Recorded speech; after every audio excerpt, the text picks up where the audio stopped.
개혁교회의 신학을 한마디로 정의한다라고 하면 또 하늘의 교회의 신학을 한마디로 정의하라고 하면 그것은 하나님 중심의 신학이라고 할 수 있습니다. 성경의 시작인 창세기 1장 1절이 태초에 하나님이 천지를 창조하시니라 라고 하였고, 성경은 아브라함도 다윗도 히스기야 왕도 아닌 오직 하나님 한 분만이 주인공인 유일한 책이기 때문인 것입니다. 세계 3대 칼빈주의 학자로 알려진 벤자민 워필디는 한마디로 말해 칼빈주의란 하나님만을 바라보는 사람들이다. 사람은 자연 속에 계시는 하나님을 보아야 한다. 사람은 역사 속에 계시는 하나님을 바라보아야 한다. 사람은 은혜 속에 거하는 하나님을 바라보는 사람이어야 한다라고 하였습니다. 또 성도는 어디에서나 권능 가운데 거하시는 그 하나님을 바라보고 어디에서나 일하시는 하나님의 권능의 팔과 힘차게 뛰는 그 하나님의 심장 박동 소리를 느끼는 사람들이라고 하였습니다. 따라서 참된 하나님의 백성이라고 하면 하나님 중심으로 오직 하나님을 바라보는 삶을 살아가는 사람들인 것입니다.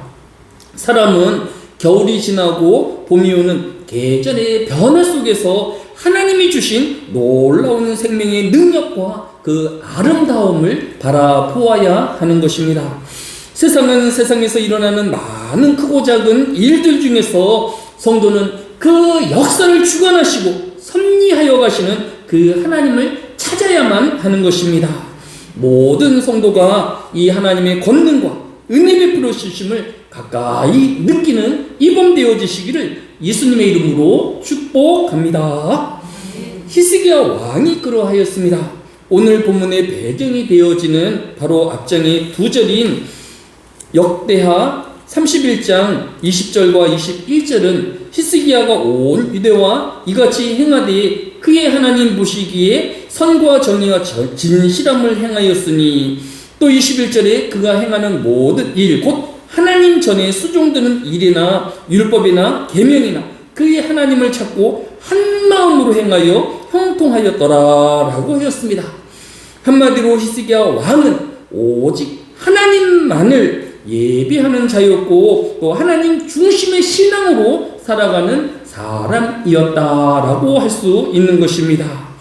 개혁 교회가 또 하늘의 교회가 이 하나님 중심의 신앙을 이어가는 교회가 되어야 할 것입니다.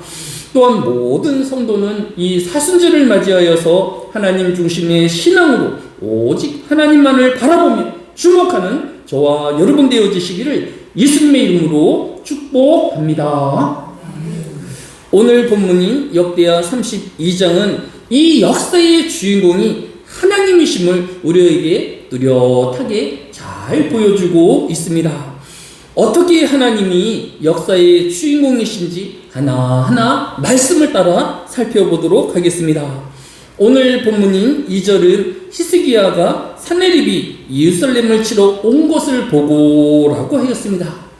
당시 주변 정세를 살펴보면 오늘 본문에 등장하는 산헤립의 아버지인 아수르 왕 사르곤 2세가 북이스라엘을 멸망시키고 또 그의 아들인 이 산헤립이 아버지를 이어서 남아있는 남유다를 멸망시키기 위하여 히스기야 왕이 지키고 있는 예루살렘 성으로 쳐들어온 것입니다.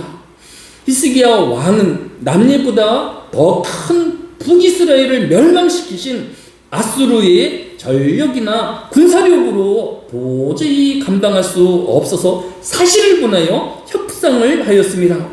그리고 그 협상 결과에 따라서 은 300달란트와 금 30달란트를 주어서 평화협정을 맺기로 하였던 것입니다.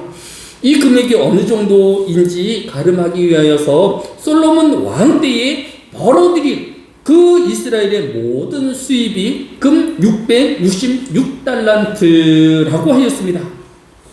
우리나라의 2025년 작년에 총 수입이 676조 원이었습니다.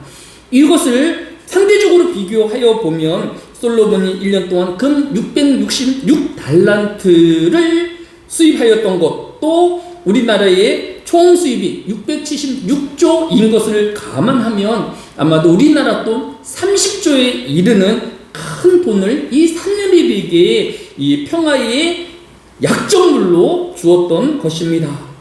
참고로 우리나라의 올해의 총 예산은 728조 원입니다. 지난해보다도 8%가 더 넘는 예산인 것입니다. 물가 상승률보다도 몇 배 높은 올해의 확장 예산이 결국은 국민이 부담하게 되어질 것입니다. 이 위정자들이 규모 있는 재정 정책으로 국민이 힘들지 아니할 수 있도록 절약하는 그런 세금 정책을 하여야 할 것입니다. 또 힘들게 걷어들인 세금이라고 하면 이 세금이 반드시 필요한 곳에 쓰여질 수 있도록 우리가 함께 기도해야 할 것입니다. 다시 본문으로 히스기야 왕은 엄청난 액수의 이 평화 협정을 위한 금과 은을 마련하기 위하여 열왕기하 18장 15절 16절에 보면 히스기야가 이에 여호와의 성전과 왕궁 곳곳에 있는 은을 다 내어주고 또 그때에 유다왕 히스기야가 여호와의 성전문의 금과 자기가 모든 기둥에 입힌 금을 벗겨 모두 아수르 왕에게 주었더라라고 하였습니다. 히스기야 왕은 이 아수르에게 주어질 금과 은을 마련하기 위하여서 예루살렘 성전에 있는 금, 은 그것도 모자라서 성전 기둥에 있는 금까지 다 벗겨서 아수르 왕에게 갖다 주었다라는 것입니다.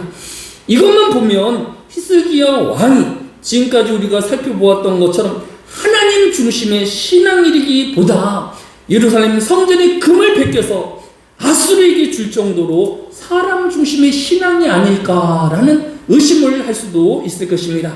그런데 열왕기하 18장 30절로 31절에 보면 또한 히스기야가 너희에게 여호와를 의뢰하라 함을 듣지 말라. 그가 이르기를 여호와께서 반드시 우리를 건지실지라 이 성읍이 아수르 왕의 손에 함락되지 아니할 것이라 라고 하였습니다. 이 구절은 아수르의 장수가 예루살렘의 정탐꾼을 보내어서 그 성 안의 이야기를 들었는데 히스기야 왕이 온 유다의 백성들을 모아놓고 하나님만을 의지하라. 반드시 하나님이 우리를 건지실 것이라. 아수르 왕이 결코 이 예루살렘 성을 함락하지 아니할 것이다 라고 선포하는 말을 듣고 이 아수르 장수에게 고하였던 것을 볼 수 있습니다. 따라서 히스기야 왕은 그들이 요구하는 금과 은은 내어주었지만 사람을 바라본 것이 아니라 그는 여전히 하나님 중심으로 오직 하나님을 바라보는 신앙을 견지하고 있었음을 알 수 있는 것입니다. 구체적으로 그 내용들을 살펴보면 오늘 본문인 역대하 32장 3절로 5절에 그의 방백들과 용사들과 더불어 응함하고 성 밖의 모든 물 근원을 막고자 하며 그들이 돕더라. 또 5절에 보면 히스기야가 힘을 내어 무너진 모든 성벽을 보수하되 망대까지 높이 쌓고 또 외성을 쌓고 다윗성의 밀로를 견고하게 하고 무기와 방패를 많이 만들고라고 하였습니다. 남유다의 백성들은 아수르 군대가 예루살렘 성을 둘러싸더라도 성 안의 백성들이 먹을 식수원을 확보할 뿐만 아니라 성 밖의 식수원이 흘러가지 아니할 수 있도록 차단하여서 이 쳐들어온 아수르 군들이 물을 구하지 못하도록 철저히 준비하였던 것입니다.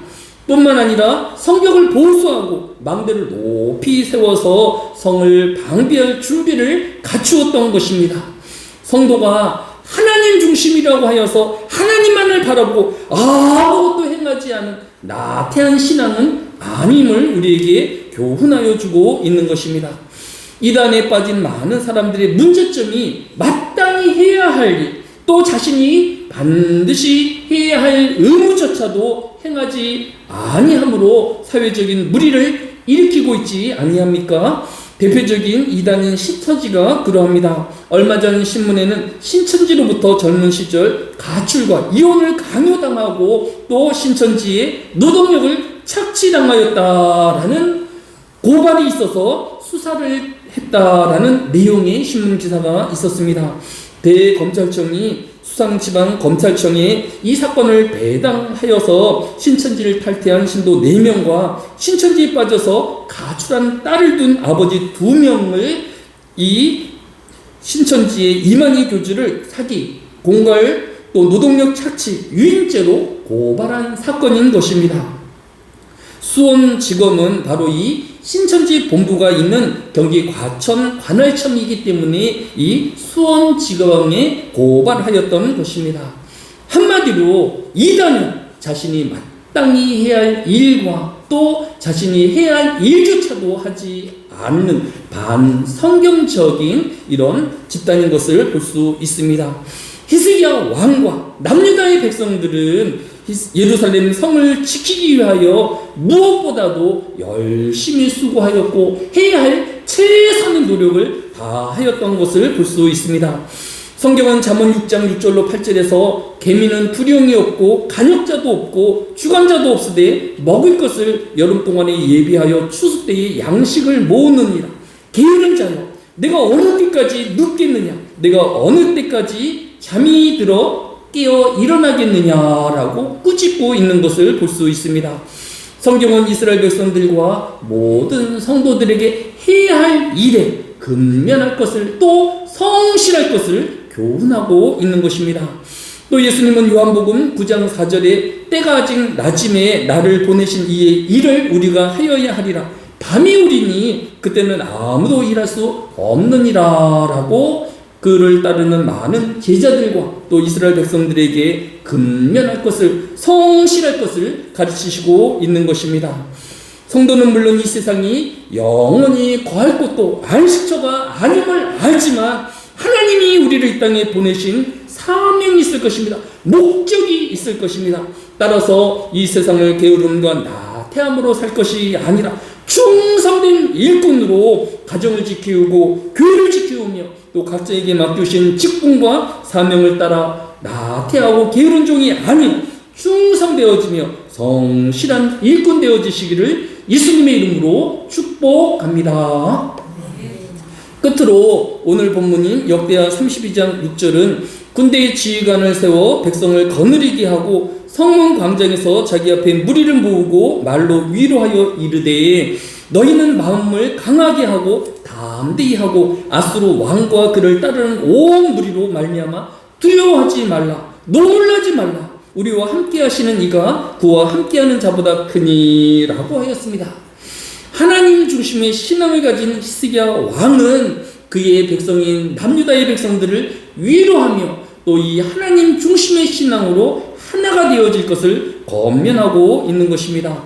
비록 아수르의 군대가 크고 위협적이긴 하지만 하나님을 넘어설 수는 없는 것입니다. 왜냐하면 하나님은 강하신 전능의 하나님이시며 남유다의 백성들을 지키시고 보호하시는 하나님이시기 때문입니다. 오늘의 성도들도 이 세상을 살아가려 하면 또 우리가 감당하지 못할 것 같은 큰 위협과 공포와 불안이 우리를 짓누를 때도 있을 것입니다. 지금 세상은 러시아와 우크라이나의 전쟁의 소식이 계속 지속되어지고 있고 어제인 2월 28일은 미국과 또 이스라엘이 전투기를 동원하여서 이란을 선제 타격하였다라는 소식을 들었을 것입니다. 뿐만 아니라 지난주에는 또 파키스탄이 아프간에 전쟁을 선포하고 양측에서 많은 사상자가 발생하고 있다라고 합니다. 이러한 전쟁의 여파로 인하여서 경제가 불안해지고 유가가 또 불안해지는 이러한 한 주를 맞이하기도 할 것입니다. 그러나 어떤 세상의 위협과 어떤 공포가 있다 할지라도 하나님은 그의 백성을 지키시고 구원하여 주실 그 하나님인 것을 믿고 또 이 세상을 주관하시는 그 하나님을 바라보는 저와 여러분이 되어야 할 것입니다. 그렇기에 오늘 본문인 역대하 32장 8절은 그와 함께하는 자는 육신의 팔이요 우리와 함께하시는 이는 우리 하나님 여호와시라 반드시 우리를 도우시고 우리를 대신하여 싸우시리라 하며 백성이 유대왕 히스기야의 말로 말미암아 안심하니라 라고 하였습니다. 이 땅의 모든 성도가 이 세상에서 벌어지는 모든 전쟁의 종식과 평화를 위하여 기도하여 주시기를 원합니다. 그리하면 하나님은 반드시 우리를 도우시는 하나님으로 나타나실 것입니다. 시편 121편 1절이 그것을 또한 교훈하지 않습니까? 내가 산을 향하여 눈을 들리라. 나의 도움이 어디서 올까? 나의 도움은 천지를 지으신 여호와에게서로다 라고 하였습니다. 우리를 도우시는 그 하나님은 시편 121편 6절로 8절에 낮의 해가 너를 상하지 아니하며 밤의 달도 너를 해치지 아니하리로다. 여호와께서 너를 지켜 모든 환난을 면하게 하시며 또 내 영혼을 지키시리로다. 여호와께서 너의 출입을 지금부터 영원토록 지키시리로다 라고 약속하여 주고 있는 것입니다. 그 하나님의 도우심과 또 인도하심으로 이 3월을 시작하는 저와 여러분 되어지시기를 예수님의 이름으로 축복합니다. 사랑이 많으신 아버지 하나님, 우리는 히스기야 왕이 그러하였던 것처럼 하나님 중심의 믿음으로 살게 하여 주시기 원합니다.